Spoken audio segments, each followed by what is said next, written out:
예, 서범수입니다. 우리 장관 후보자 내정을 축하드립니다. 그런데 감사합니다. 모두 발언 1페이지에 보시면 하태환 작가의 한 구절, 우리가 사랑했던 모든 것들이 결국 우리를 낙원으로 이끈다. 그런데 과연 갑질로 면직된 보좌진은 이렇게 생각할까요? 우리가 사랑했던 모든 것들이 결국 우리를 갑질로 인한 면직으로 이끈다. 뭐 이런 문구로 바뀌질 것 같습니다. 그리고 3페이지에 보면 제가 이 자리에 선 이유가 무엇인지를 여쭙고 경청하고 또 질문 드리겠습니다. 아직도 후보자께서는 여전히 청문위원 자격으로 오신 겁니까? 아니면 후보자 자격으로 오신 겁니까? 라는 의문이 생깁니다.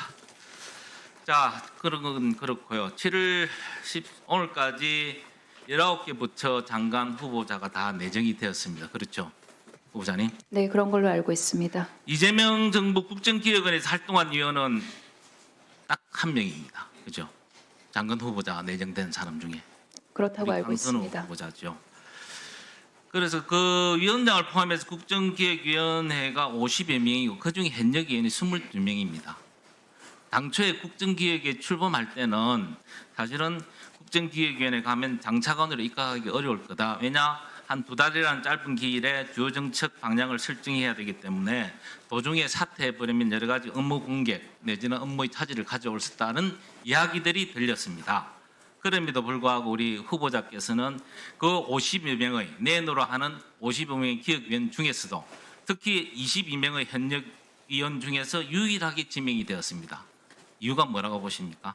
업무 능력 또는 전문 지식이 출중하셔서 그렇습니까? 아니면 인사권자의 눈에 띄는 다른 출중한 능력이 있으십니까? 사실 후보자가 여가부 장관 후보자로 내정되었을 때만 해도 민주당에서조차 아닌데라는 이야기들이 많았습니다. 그리고 많은 여성 전문가들도 우리 후보자의 여성 정책 전문성에 의문을 제기하고 있는 것을 감안해 볼 때 과연 어떻느냐 우리 후보자님 한번 말씀을 해보시죠.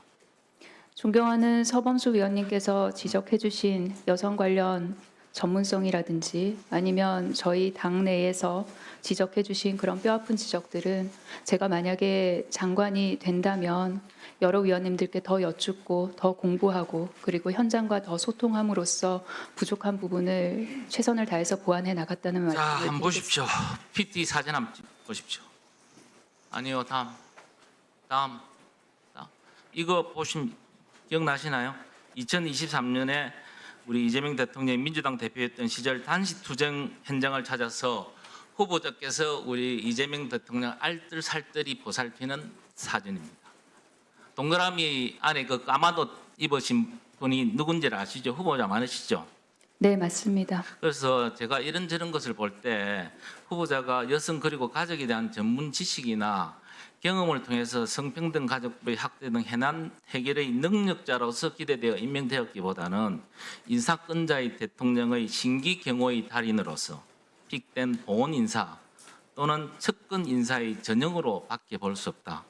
어떻게 생각하십니까?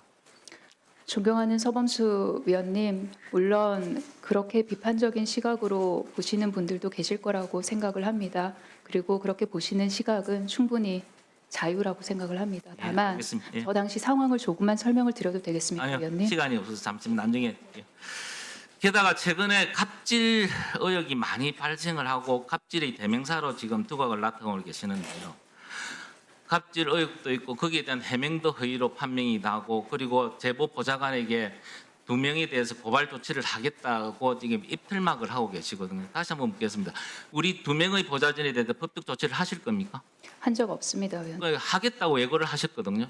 안 하실 하겠다고 겁니까? 예고한 적도 없습니다, 없어요. 위원님. 그렇는가요? 나중에 네. 한번 확인하겠습니다. 다시 한번 확인해 봐 주십시오. 그래서 저는 저는 그런 발언을 한 이런 적이 걸 없습니다. 보면 후보자가 전형적인 약강형이 아니냐. 강자에게는 약하고 약자에게는 강한, 즉 권력에 복종하고 약자를 착취하는 이중적인 태도를 가진 사람이라고 볼 수밖에 없다. 과연 이런 후보자님 여성가족부의 가장 큰 역할이 뭐라고 보십니까?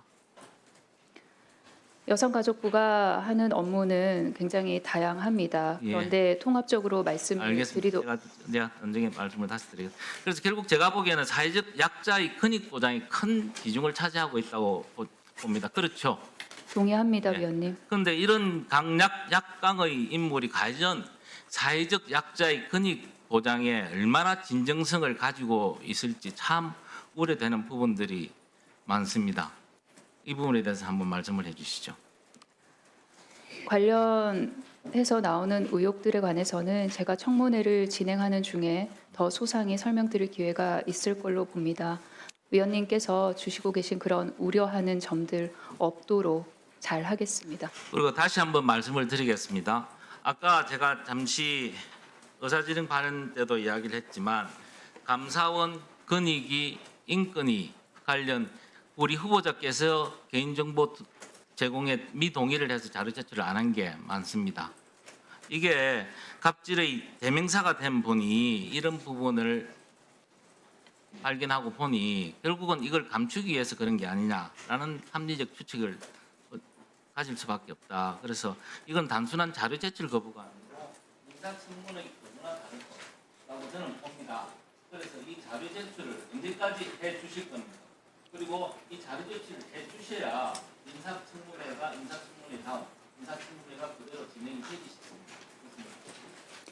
존경하는 서범수 의원님, 말씀 주셨던 그 자료 관련해서는 이미 모두 발언 이후에 저의 입장을 말씀을 올렸습니다. 다시 한번 말씀드리겠습니다. 말씀 주셨던 그 목록을 검토해서 최대한 제출하도록 노력하도록 하겠습니다.